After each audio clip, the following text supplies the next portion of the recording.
సైతాను మనిషి లోపట ప్రవేశించే మార్గాలు ఏంటో తెలుసా? 3 మార్గాలు. 1, కంటి ద్వారా ప్రవేశిస్తాడు, తస్మాత్ జాగ్రత్త.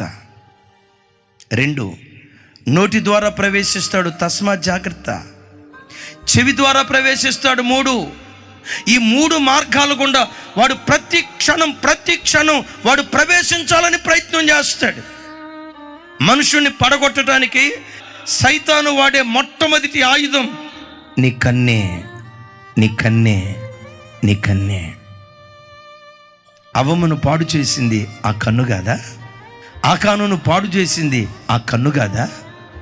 సింహపు గుండె వంటి గుండె కలిగిన దావీదును పాడు చేసింది ఆ కన్ను కాదా? న్యాయాధిపతి అయిన సంసోను భ్రష్టునిగా మార్చింది ఆ కన్ను కాదా? అందుకనే ఈరోజు వాక్యం వింటున్న బిడ్డలరా, క్రైస్తవునిగా నీ బ్రతుకులో నీ చూపు విషయంలో జాగ్రత్త, నీ కంటి విషయంలో జాగ్రత్త. యేసుక్రీస్తు ప్రభువారు అంటారు కదా, దేహమంతటికి దీపము నీ కన్ను మంచిదైతే దేహమంతా వెలుగుమయమై ఉంటుంది.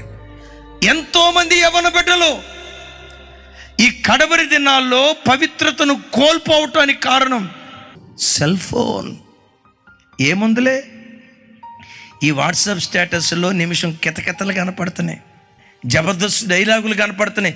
నిమిషమే కదా, జస్ట్ 1 మినిటే కదానని ఆ 1 మినిట్ ఆ వాట్సాప్ స్టేటస్ చూస్తాడు.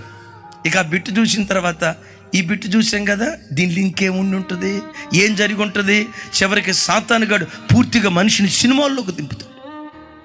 యవనులారా, మీలో ఎవరి జీవితంలోనైనా కంటి ద్వారా లైకర్త ప్రవేశించి, చెవి ద్వారా లైకర్త ప్రవేశించి, నోటి ద్వారా లైకర్త ప్రవేశించి నీ ఆత్మీయ జీవితాన్ని పాడు చేశాడేమో.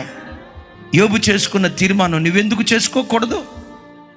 నా కన్నులతో నేను నిబంధన చేసుకున్నా, కన్యక నేను ఎలా చూస్తా?